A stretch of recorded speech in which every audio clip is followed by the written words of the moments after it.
everyone, I'm Elaine Chow. And I'm Trist Curless. And welcome to the Musician's Loop. Loop, like a drum loop?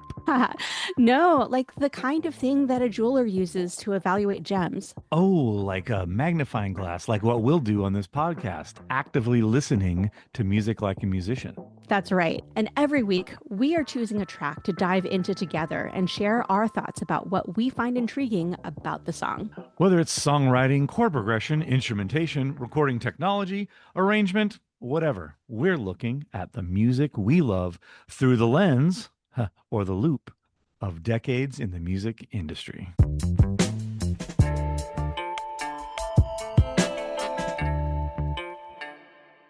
Hey Trist, what do we have this week?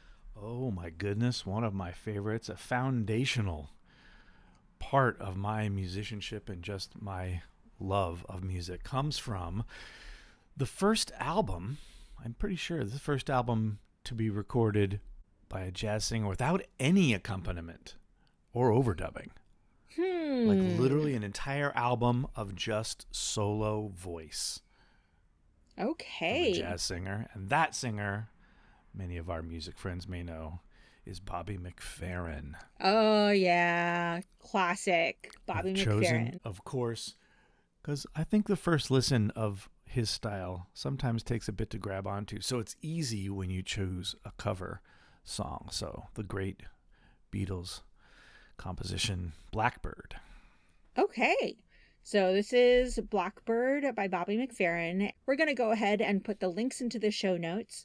But before we go, Trist, can you remind us how we should be listening, especially as we're participating in the Musician's Loop community? Well, as we like to ask here, if you are able, please improve your listening situation, even if it's just moving to a quieter place, stopping the other things that you're doing, and check out the links that we provided and take these few minutes and just listen on the best speakers, on the best headphones, in the best car stereo, whatever it is you can improve. Please do so. We know many of you listen to us on the fly, and we're just happy to have you regardless. But if you can, and you can listen just a little bit better, treat yourself to a better listening experience. All right. And with that, we'll be right back.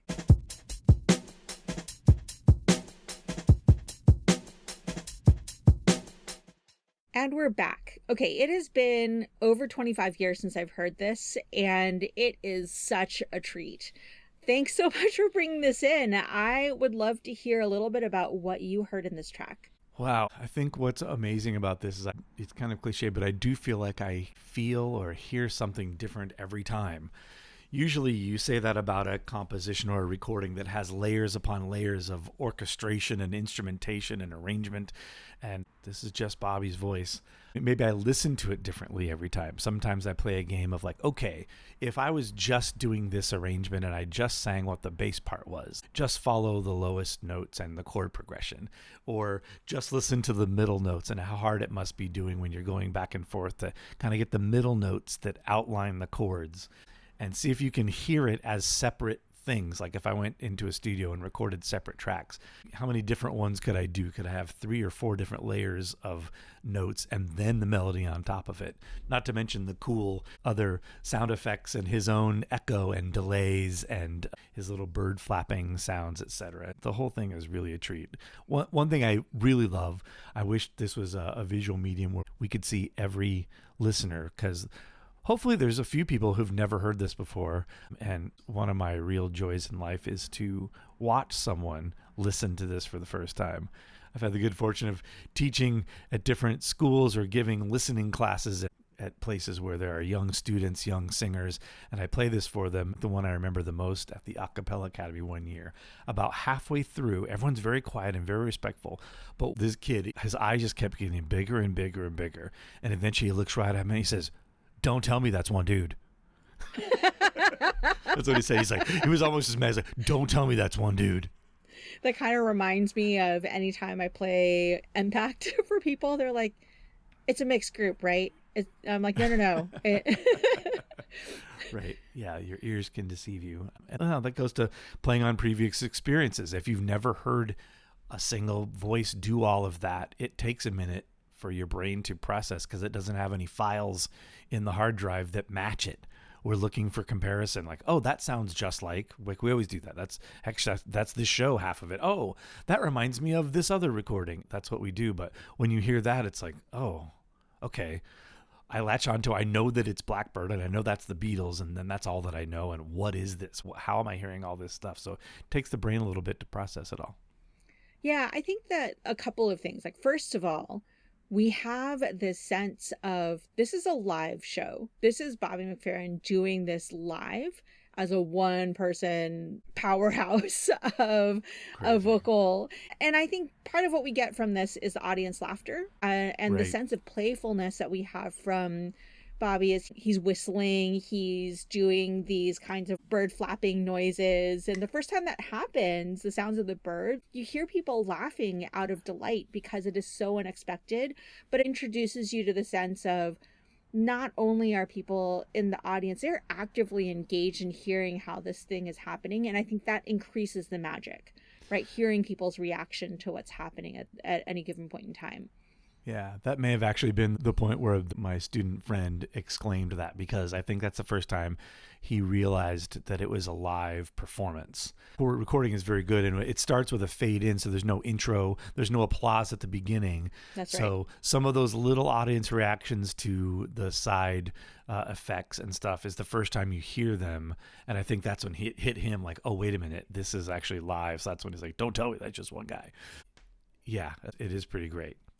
Yeah, and I think that part of it is just the sheer technique that is involved. Can you talk a little bit about why this is so impressive for singers to hear that someone is popping between registers so quickly?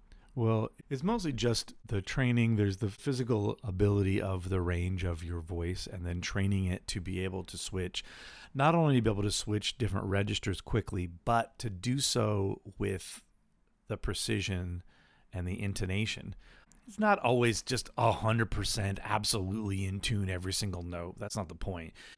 I almost feel like he hits the stage and is like, hey, you remember this one song? It kind of went like this. Oh, don't you love Blackbird by the Beatles? That one that goes whoopee. So he's like a person trying to sing it all for you, sitting in your living room or something. I don't know. Almost just his joy of music. Now, granted, there are original compositions that he does in these concerts as well. But that's what I take it as, almost like just sharing with the audience the joy he has and reminding them how cool music is. Yeah, I was thinking more about going back to your initial point about just the technical challenge that's involved with it, because the way that you position everything in your body to sing in one register is different than it is for another. Mm-hmm. And so I'm talking about chest versus head in this particular case, and men have the falsetto as well. But as we take a look at just the precision of being able to make those jumps, the longer the jump or the broader the jump, the harder it is. And when I was first learning how to sing, a big part of what we needed to do was to think about the note before we actually sang the note. Like, we had this preparation phase that our body would go into to be able to sing in that, particular range. And I do that all the time right now as I'm singing harmony. I'm like, do I know where my note is? What do I need to prepare my body to do before I actually begin singing? Now, the fact that this is happening so quickly and repeatedly between one and another, the amount of precision that you need in both locations is absolutely high. And so for singers in particular, as we think about how we actually generate sound, going between those two is extremely challenging. So the fact that he's able to get as precise as he can is absolutely amazing. Yeah, and doing so to include all of the musical nuances that we need, the feel, the style, it's all happening simultaneously. So not only the jumping around and being accurate harmonically, but accurate rhythmically, like having a feel. There's a feel. Your head moves or bobs. Your body can move to it when he's doing this, and yet all by himself. What a task. I think I remember reading something about he had a vision. This is his second album. So his first album is a little more traditional. He's still amazing improviser and does some non-traditional things on it, but still has a full rhythm section. He's got a band he plays and sings with, and it's a really nice album, but had this idea, had this vision for himself, just him on stage with the audience, and debuted this idea throughout Germany. And these are recordings from the little tour that he set up. I can imagine the conversations between the agent. They've heard his first album. Oh, so do you need local musicians? No. He's going to do the concert by himself. Well, but the concert is for 90 minutes. Yeah. He's just going to be him. Trying to convince a promoter that that's going to work before you've ever heard it. Obviously, after you hear how amazing this is, people are falling over themselves to give him money to come perform. But I can imagine the very first time that conversation. No. It's just going to be, he's never really done this before, but it's just going to be him. Don't worry, it'll be great. So one of the other things that I would love to talk about is just the technique of singing while breathing in. Like he makes some noises that are pitched that he's doing while breathing in. It's very similar to what we do in beatboxing, where there are certain types of sounds that you will make while breathing in and the catch breaths that are involved there. And so that seems very familiar, but actually doing it while pitched is pretty interesting to me. Can you talk a little bit more about that? Yeah, I find that interesting too. It was a while in my early years ever hearing this. It was a little while before I even noticed it, which is even cooler. In his creation and his invention of this particular style of presentation, I think that's probably something that came up. Well, I need to breathe. But then it's like, oh, but wait a minute. If I could also add another note to what I'm doing while I'm breathing, that really could be something. I'm guessing that he came about that at some point, realizing, oh, I could even be more efficient if I could breathe in. Just like you say, with people who do vocal percussion or beatboxing, eventually you realize, oh, I could add a sound to the arsenal that includes a sound of breathing in. And then every once in a while you'll get a beatboxer who does that too much and they hyperventilate because all they're doing is breathing in sounds and don't actually have to learn how to get rid of the air. I can just imagine that came about that way. Like, oh, it's part of the whole thing. How can I maintain this time on stage and maintain these grooves and these feels? Ooh, what if one in every however many notes is this note that I can actually sing this note while I'm breathing in, which is crazy. Well, I think especially when we're talking about classically trained vocalists, we don't really practice making any noise. In fact, we actually practice not making any noise when we're singing as we're breathing in, because you're not supposed to. That's actually friction. You're not breathing as efficiently if you have friction coming in. And so just reminding ourselves that vocal cords can work while you're breathing in is kind of amazing, because we just don't practice that way. Yeah. I just think it's part of the genius of the whole process. It's just one more little factor that he can take you on this ride, and you can go with him in remembering this music and how great it is, while also being amazed at the way that he's presenting it. Yeah. So I want to finish out with one other thought, which has to do with how our ears pick up melody. Because as I was listening to this, I realized that the melody that we know so well of Blackbird is actually sung across multiple registers. And so there are parts of the melody that start out as he's singing the bass, and then right within just a fraction of a second, it goes into another register to continue the jump that he's been doing, the low-high jump. And he continues the melody there. And so can you talk about like what you think our brains are doing at that point in time? Yeah, interesting. If we could have done a two-part within this same one is compare it to listening to one of the improvised or original creations. On this album, there's like a James Brown tune, there's a couple standards, Charlie Parker thing, Take the A Train, etc. But there are also these original songs, which I feel like some of them are probably just improvisations. Some of them might be creations where he has a specific melody, but I think your brain would react differently to one of those. So one of those things, after you hear it the first time ever, you've never heard the melody before. It's like, did you follow necessarily a melody, or were you just hearing a barrage of sounds that you could probably have several variations of what a melody would be? Whereas with something like Blackbird that everybody knows, your brain is filling in all those spaces. So that's another part of the genius of his presentation. And he's giving you just enough of all of the things that your brain needs to fill it out because it's already heard it. It already knows what the chord progression is. It knows that the bass part does a certain thing. It knows the chords. He gives you just enough to remind you what they are, and your brain fills the rest of them out. Same with the melody. He doesn't have to sing absolutely every single note. He sings just enough of them that you recognize it as Blackbird and you fill in the rest. The internet exists, so I'm sure there's somewhere someone has written all of that down, but to see how many notes of the actual melody that he includes would be pretty fascinating. Yeah, and this goes back to one of our previous episodes where we talked about Over the Rainbow, and we had a discussion about theme and variations and how our experience of the variations in jazz singing comes because of our knowledge of the theme. And I think it's very similar to this, where we know Blackbird so well because it's just permeated our collective consciousness as a society. Yeah. But we think about how we are filling things in because we know the melody so well, and we begin to anticipate what's going to happen at a particular point in time, and what doesn't exist, we fill in. That's what our brain does. I think I said before, we try to match it to something that we've already heard. Our brain finds the similarities and the differences. That's how when we're dissecting it, like, oh, this is just like this and this and this and this. And then immediately except for all of these differences. So, oh, yeah, that sounds just like that Beatles song I know. Oh, it is the same. Oh, except that has instruments and he's singing the parts. And that has and that has a harmony vocal and this doesn't. That has a guitar, so that's just what we do is like, what is it just like? And then how is it different from that? Yeah. Well, any last thoughts about this?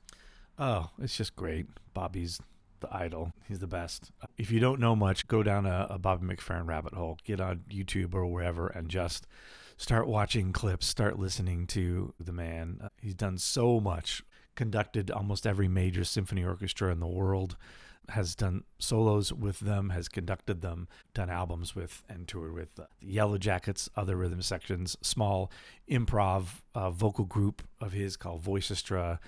Just kind of done it all. Really something. But check out this whole album and just imagine walking on a stage with just you and a microphone and keeping people's attention with music for an hour to 90 minutes. Amazing. Yeah. And I was just thinking about a lot of people who are outside of the vocal music or the jazz worlds probably only know Bobby McFerrin from Don't Worry, Be Happy.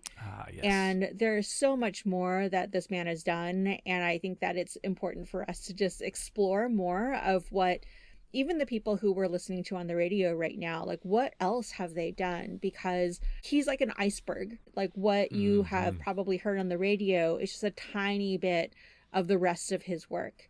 And I think it's so important for us to explore that a little bit more fully. So thank you for bringing this. Yeah, that reminds me of a phrase that I hear sometime, like, whatever happened to? As if them not remaining in our daily consciousness means that they stopped doing a thing. Whatever happened to previous artists that we've had? Whatever happened to Kenny Loggins? Well, what happened to Kenny Loggins is he continued to make amazing albums that you just never listened to. It's like just because he was no longer on every soundtrack, well, that had its day in the 80s and now he doesn't do that anymore. That doesn't mean he stopped making records. I think even a lot of them are greater. Same with Bobby. It's like, oh, Don't Worry, Be Happy. That was really kind of fun from that one movie. Wonder whatever happened to him. It's like happened to him. Again, because you didn't hear from him all the time means that something bad happened or he just went away or was no longer musical or popular or whatever. And there's no way they could still be making great music if I haven't heard of it. It's like you stopped seeking it out. That's what happened. Anyway, I'm done with that. Well, thanks a ton for this reminder. He is absolutely brilliant. And so we're going to wrap this up and move into our next section, which is... Mailbag, mailbag, mailbag, mailbag. All right, just a reminder for those of you who want to get a hold of us, feel free to ask your questions, bring something up for the mailbag, either via email, that is themusiciansloop@gmail.com, that's LOUPE, or via Instagram or Threads, again, at themusiciansloop. Yes, that is a great place where you can tell us your favorite Bobby McFerrin track or your experience or your exploration, or if this is the first time you've ever heard him. We'd love to know your thoughts. Awesome. So this week is from Threads. It is from Angel Maria Gabrielle. Her name is Maria Gabrielle. And she asked this question in December of 2025. Question for artists, musicians, and producers. What are some ways to get more marketing and exposure besides posting on social media and open mics? Man, it's a brave new world. Well, let's go back to this because I think you and I have had experience with many different eras of the music industry or the local music scene. And so let's go back to like, what did we do when we first started out in music? Like, how did you get exposure for m-pact or other types of, you know, groups that you participated in? Well, yeah, for the level we were at, or any level, you could always explore and try new things, and sometimes that was well rewarded, but there were more kind of set ways to do stuff, like the way that you do it. Oh, you have this publicist who does this and they place these things, and there are these magazines that have these places that have the information, and that's where you go. And these newspapers have these spots that you put the stuff, and that's how you do it. And these agents do that. Like, it was just, this is the way that it goes. Right. And you didn't really think outside the box too much. Again, sometimes you could be rewarded for trying something different. But in those days, you didn't need to necessarily. Even if you think bigger artists, some big artist on a big label has a new album coming out. It's like, well, there's 3 late night talk shows. As long as you, agent and record company, have the number of the person that books those 3, and back in the day, you probably were paying them something, a little wink, wink, wink on the side. And if you knew the radio programmers that were going to program these 100 best stations all over the country, you just did that. That's just the thing you did. You got on those shows. Half of your budget of the entire album was to make a great video to be on MTV because everybody was watching that. And that's just what you did. You just plug and play. Oh, we got this thing. You make the product. Here you go. You go through the process, and that's it. And man, that is, some of that exists to some degree, but with fewer people watching regular television, and with the way media is watered down and separated and spread all over, and more of it available than ever, there's not a concentrated place that quote unquote always works. So the more creative you can be, there's still things like placement, trying to get a song placed in a movie or a TV show or an ad, or even down to more grassroots level of being an opening artist for another artist that's like you, putting an ad at a particular club that you think you would play at, being more creative with different products, trying to do collaborations with a soft drink company, or in your local town, there's a company that makes X and you think that your songs could be with them, and you do something together. I mean, you just have to be more and more creative all the time to get through, because there are fewer places where it's like, oh, this is just what you do. You plug and play and you just move along. You have to be more creative now.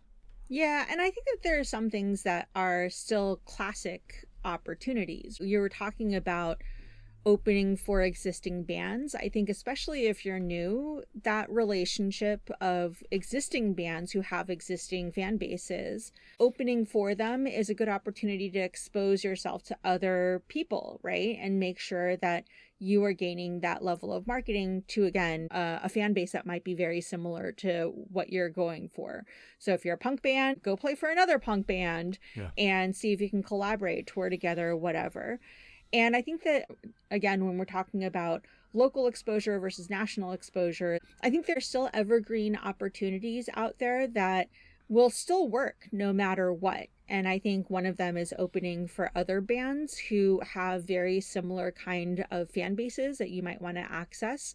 There are also, local venues who are looking for talent. And so if you're thinking about cafes or larger venues that you might want to say, hey, here's my press kit, right? Like who remembers a presser, right? And so putting together a press kit and saying, here's some of my music, here's my social media, so that you can reference it. So even if you don't have social media reach, you actually have content that they can take a look at and evaluate, is this person worth booking for my particular venue, even if you're not drawing people in directly.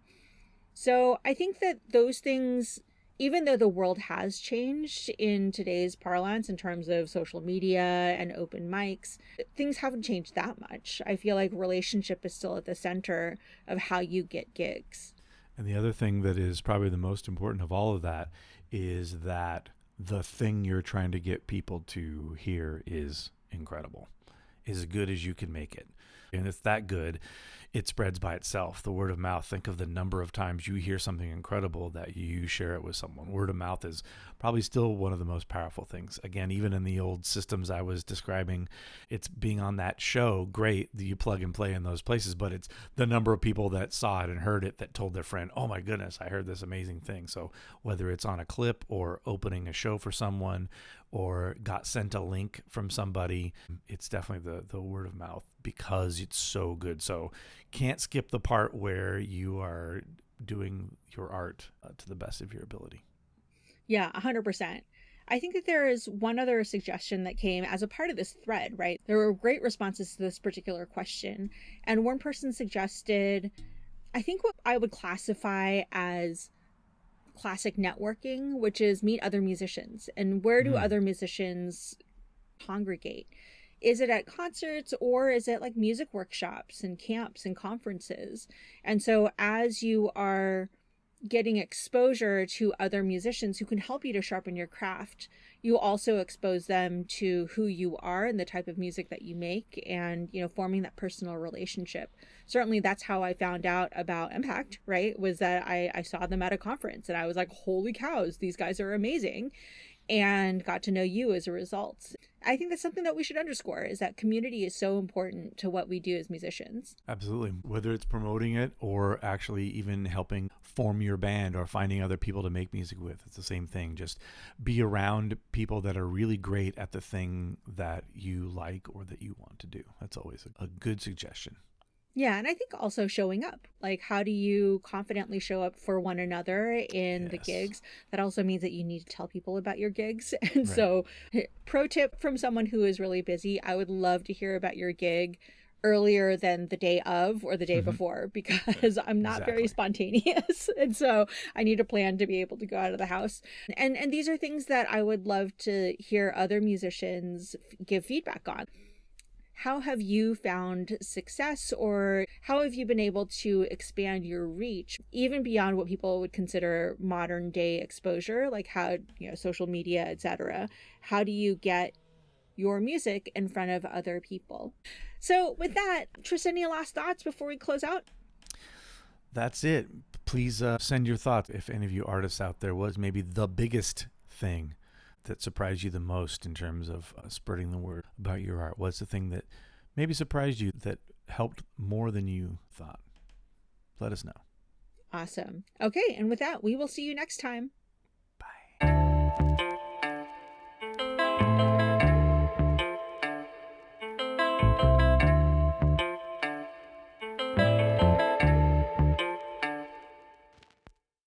I wasn't going to say this, but like LinkedIn. LinkedIn. A professional network. So let's that's a whole other podcast, right? As we're bringing in, sorry. See what I did there? Yeah, I did.